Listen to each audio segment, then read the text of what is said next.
Senhoras e senhores, ouvintes da Rádio Verde Vale Entrevista, muito bom dia. A 94.1 Verde Vale Entrevista tem a satisfação de entrevistar o advogado Dr. Marcelo José Boldori.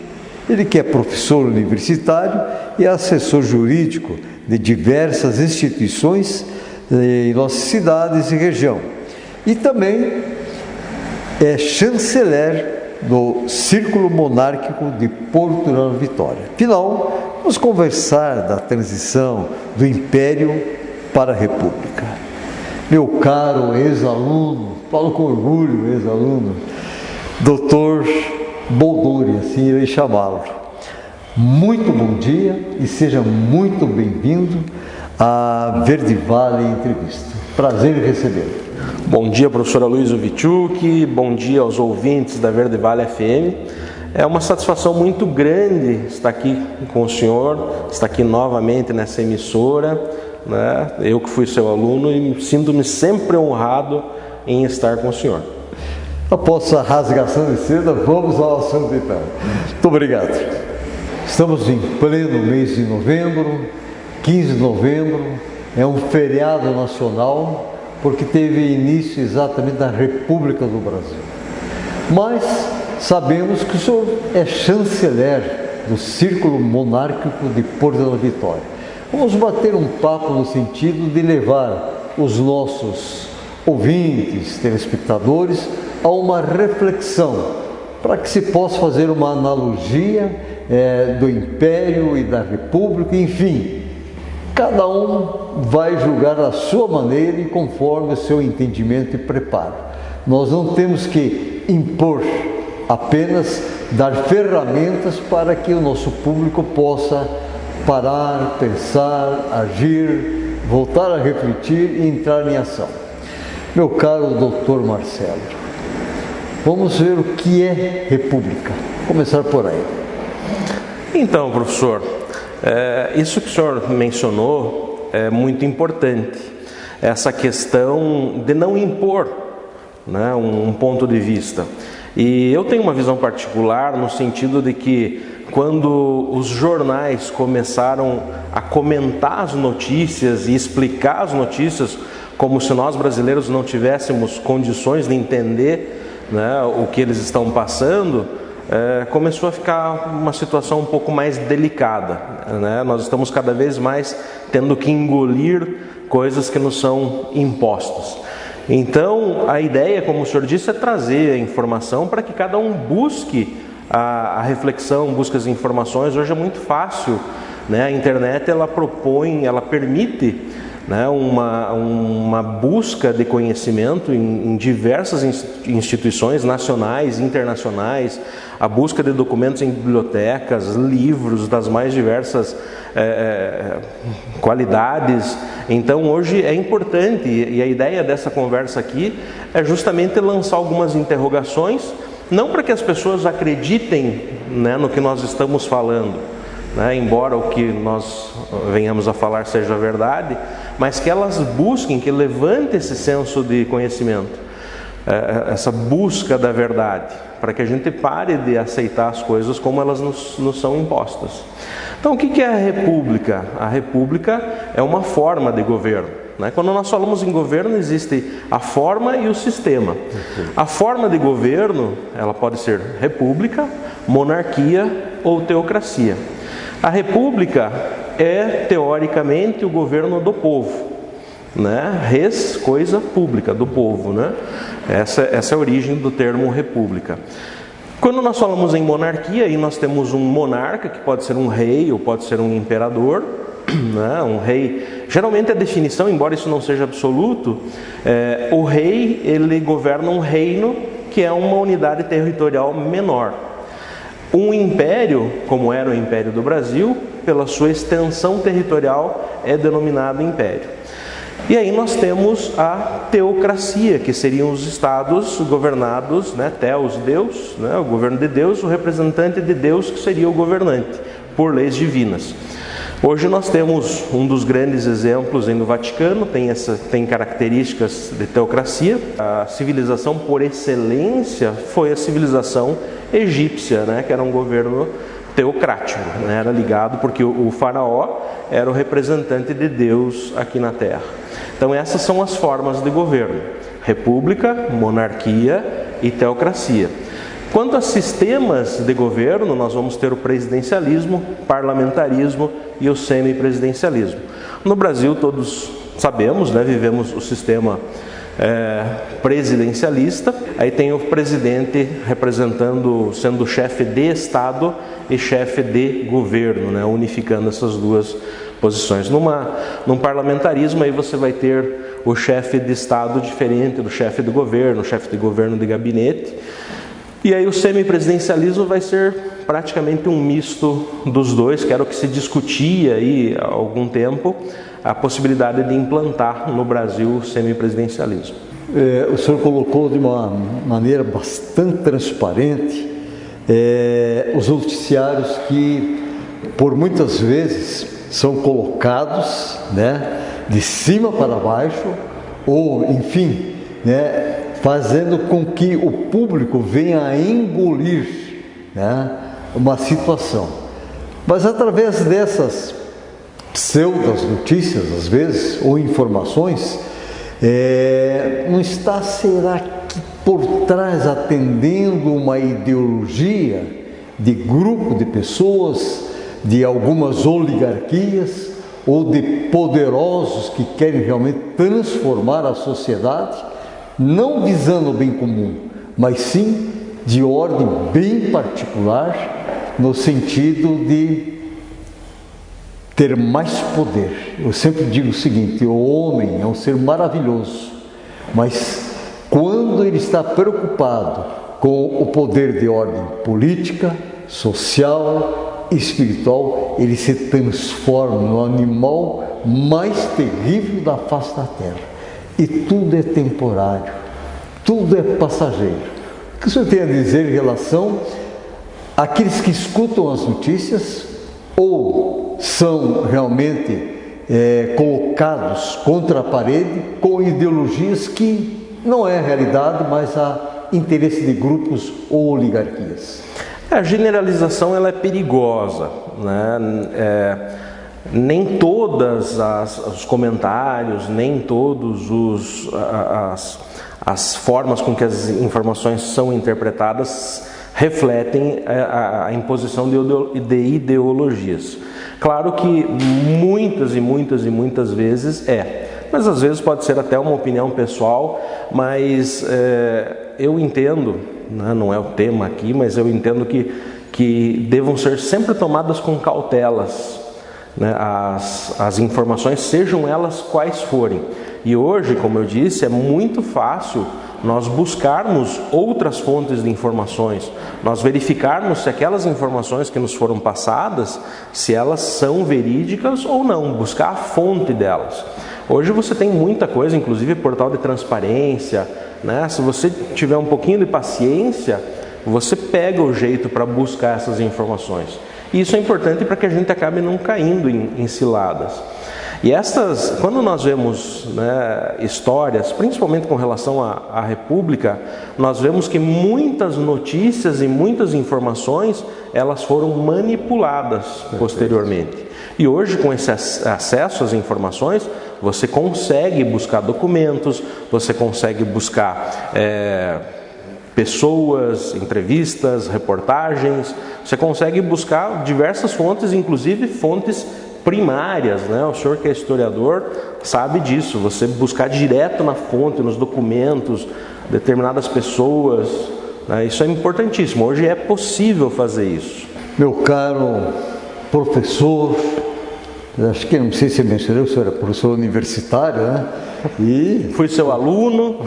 Com o maior prazer foi meu aluno, sempre interessado, sempre um grande pesquisador, nunca deixou de sanar qualquer dúvida, e isso faz com que o homem realmente cresça e tenha parâmetros para uma discussão, para opiniões. Quando eu falo discussão, são troca de ideias, opiniões, que isso é importante. A ideia de república, doutor Marcelo, é algo recente ou nós vamos mergulhar lá na antiguidade, no período medieval, não é apenas questão contemporânea? Como é que o senhor vê? Não, a República já tinha obra de Platão, né?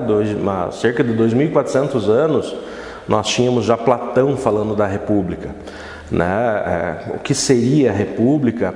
E no livro 6 da República tem uma passagem onde ele fala: se você estiver num navio à deriva, num barco à deriva no meio do mar, você vai fazer uma eleição para escolher quem é que vai conduzir o navio, ou você vai escolher aquele que estiver mais preparado, né, para aquela função? Porque nem sempre a pessoa que é mais preparada para aquela função, ela é a mais simpática, ela é a mais querida pela comunidade, né, que numa eleição ficaria por último. Mas quando a tua vida está em jogo, né, você põe alguém competente ou você põe alguém querido? Se for querido e competente, né, ótimo. E aí ele vai discorrendo e vai falar: tá aí essa grande nau que é o Estado, né, da qual depende a vida de toda, inclusive a sobrevivência daquela nação, né? Aí é interessante que você escolha o mais querido, ou você deveria escolher o mais capaz. E aí ele fala que os mais capazes seriam os filósofos. Ele começa a falar do risco que é você escolher essas determinadas pessoas pela eleição, justamente porque às vezes pela aparência da pessoa, né, pela oratória da pessoa. Hoje nós sabemos que o marketing ele faz o que você quer, né? Então o próprio Platão, quando ele fala, e ele nesse livro ele vai falar que a república é o conjunto, né, é o governo pelas pessoas que são as mais preparadas, e essas vindas do povo, né, e a gente começa a perceber: será que as pessoas que estão lá realmente vêm do povo, né, independente de quem sejam, analisando, né, falando em presidência da república, os últimos 10, 20, 30 presidentes, né, será que elas representavam essa aspiração popular? E a gente vê nas últimas eleições do Brasil que o país está sempre rachado. Perfeito. Né? O Brasil, agora nós temos o presidente Lula, nós temos metade do Brasil, mais ou menos, que o número ficou bem próximo, vamos usar metade, não concordo, né? não gosto, enfim. Do presidente Bolsonaro, que era o anterior imediato, metade não concordava, né? Também deu ali parelho, né? E aí, você vê que a cada 4 anos nós temos uma ruptura no tecido social do país.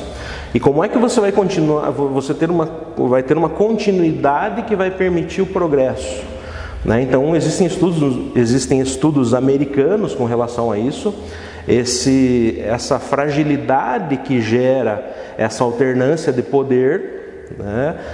Que é uma das características da república, tem que ter, né? Se é república tem que ter alternância de poder, mas e o custo dessa alternância?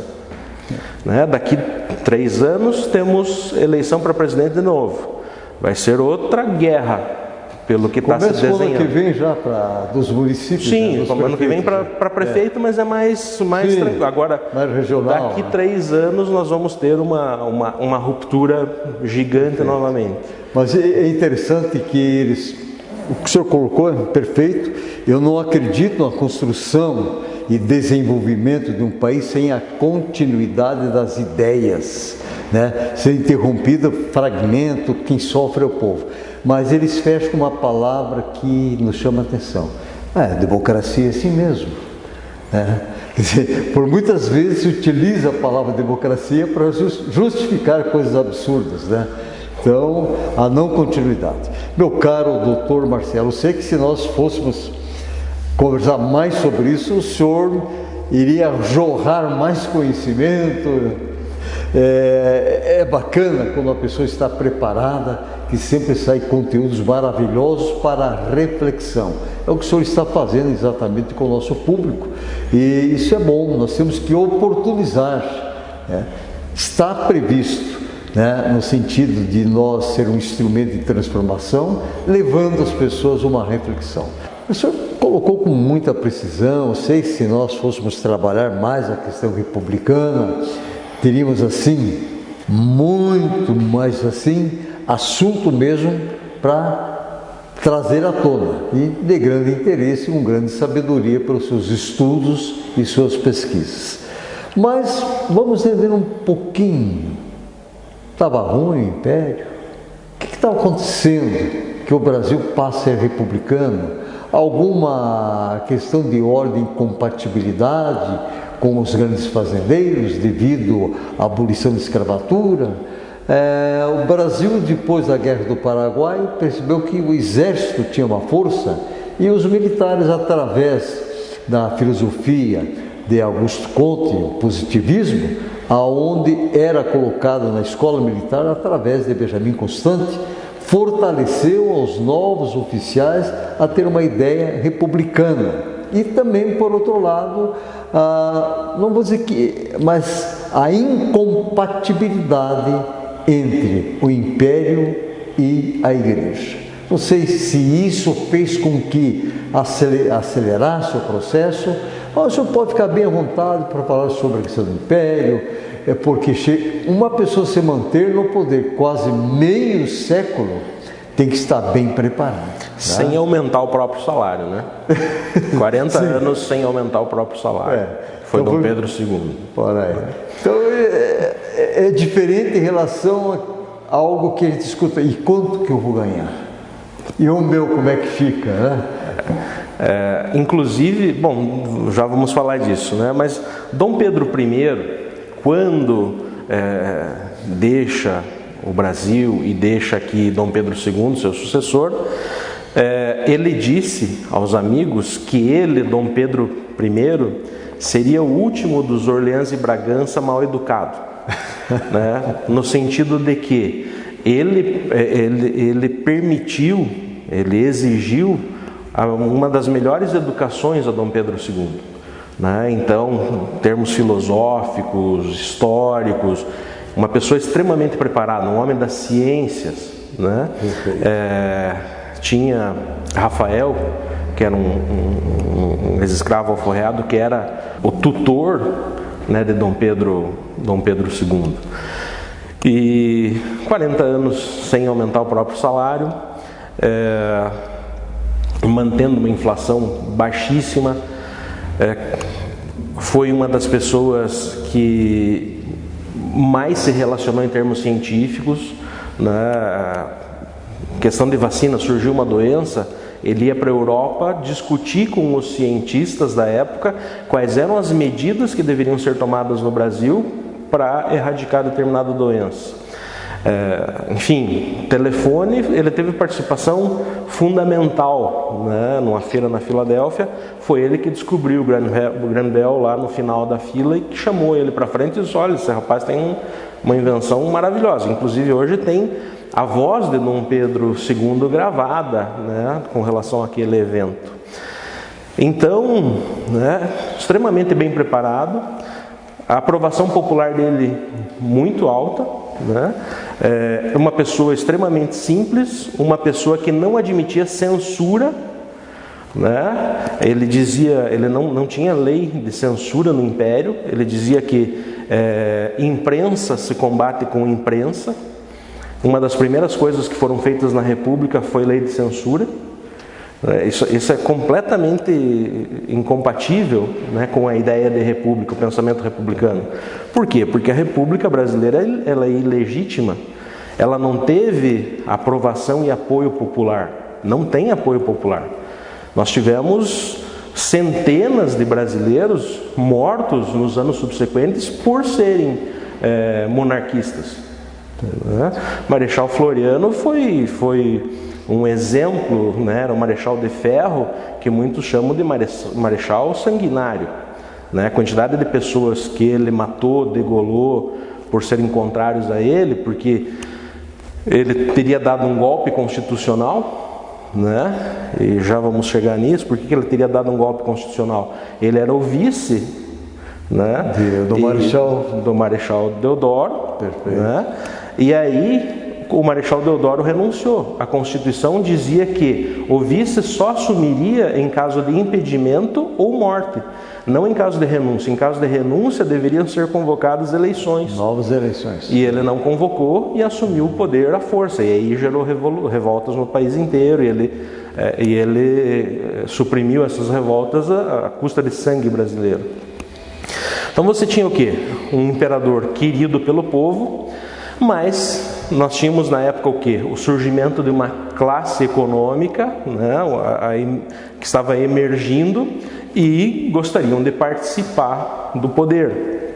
Né, e surge a questão de oligarquias. Aí você tem os militares que estavam descontentes, alguns militares principalmente do exército, com relação a soldos e porque não poderiam ter manifestação política. Então gerava essa revolta também. Fator principal, os escravagistas. Né? Então você tinha um congresso escravagista, aí você uniu a igreja também, mas seria o último dos fatores. Mas você tem o quê? A questão dos militares revoltados e revoltosos.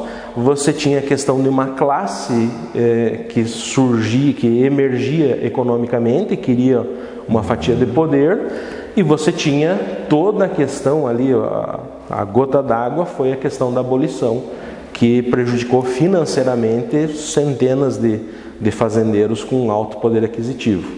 Né? Então isso acabou emergindo, né, naquilo que foi o que chamamos, né, eufemisticamente de proclamação da República, mas que entre os monarquistas se fala em golpe da República, justamente por não vir do anseio popular. Você não tinha uma representação de classes, senão você não teria tantas pessoas sendo assassinadas posteriormente com relação a isso.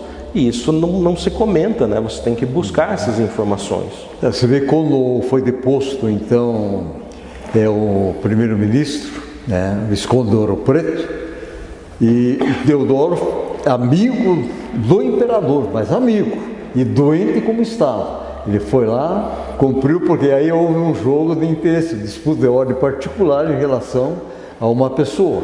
Sim. E simplesmente as tropas saíram desfilando, o povo ficava olhando, achando que era um simples desfile, alguma coisa, não estavam entendendo. Sim. Porque não participaram desse processo. E teve pessoas que levaram anos para tomar conhecimento de que não era mais um imperador. Perfeito. Né? Que imagine, estamos falando de mais de um século. Né? E é interessante, Heródoto, o pai da história, tem toda a razão.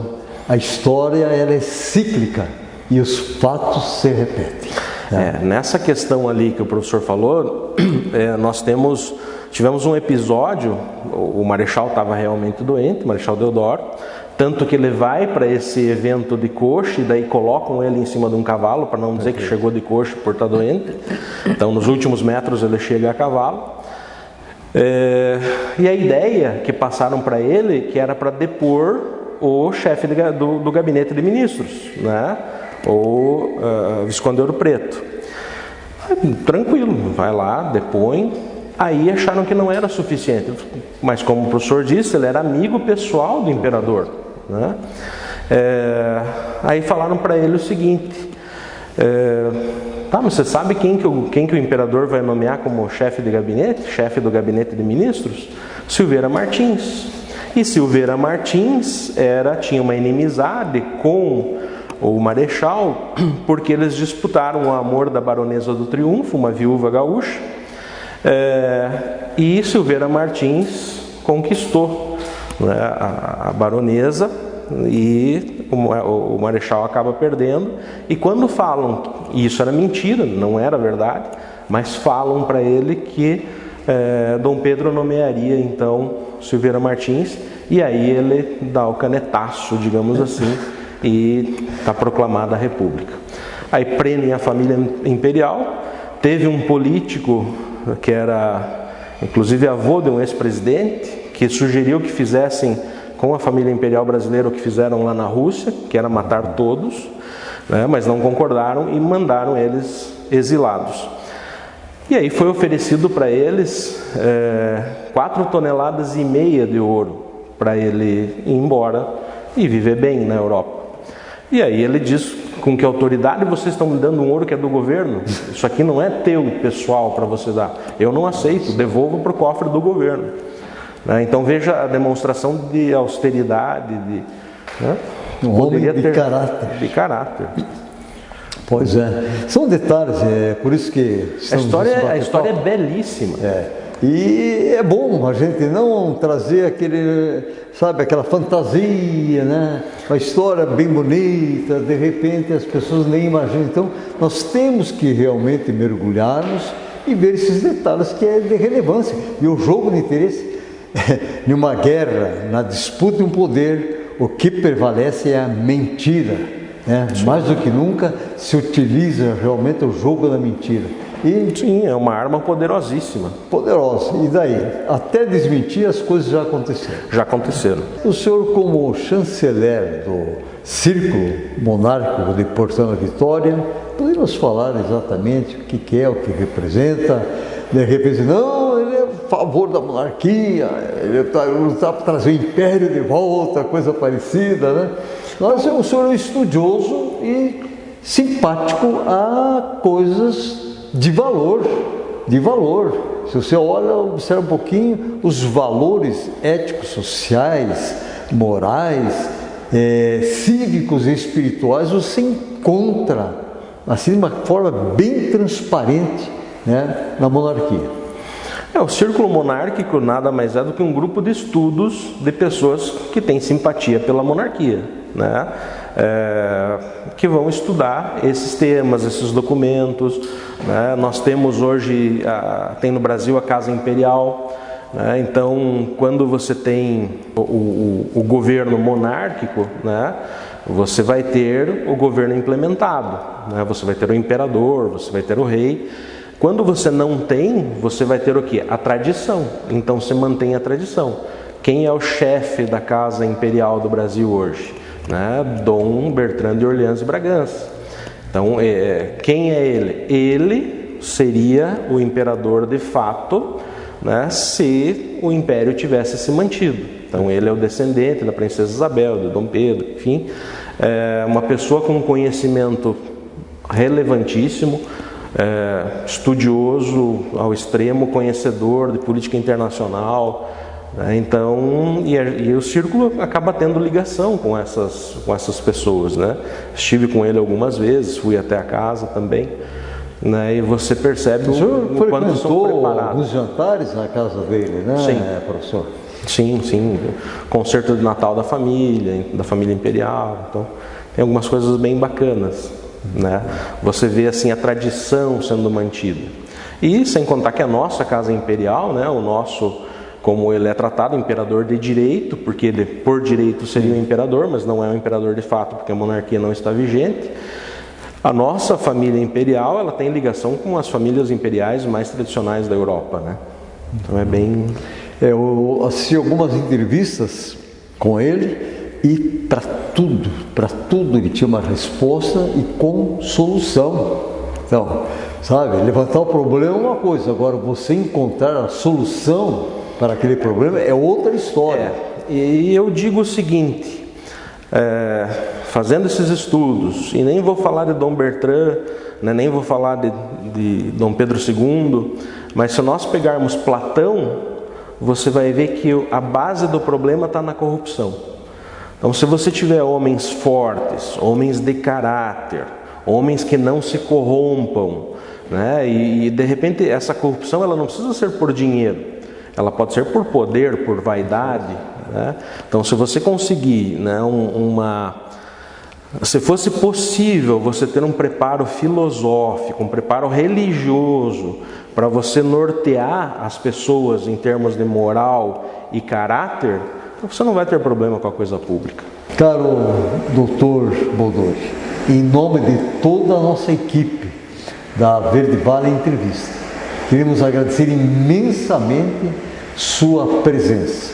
O senhor tenha certeza, foi uma belíssima aula, extremamente proveitosa, e eu tenho certeza que os nossos ouvintes, se tinham uma história bastante romântica em relação a esse processo de império para a república, talvez eles passaram a pensar um pouquinho diferente ou vão procurar fontes para realmente poder entender esta complexidade, o que foi o Império e o que é a República.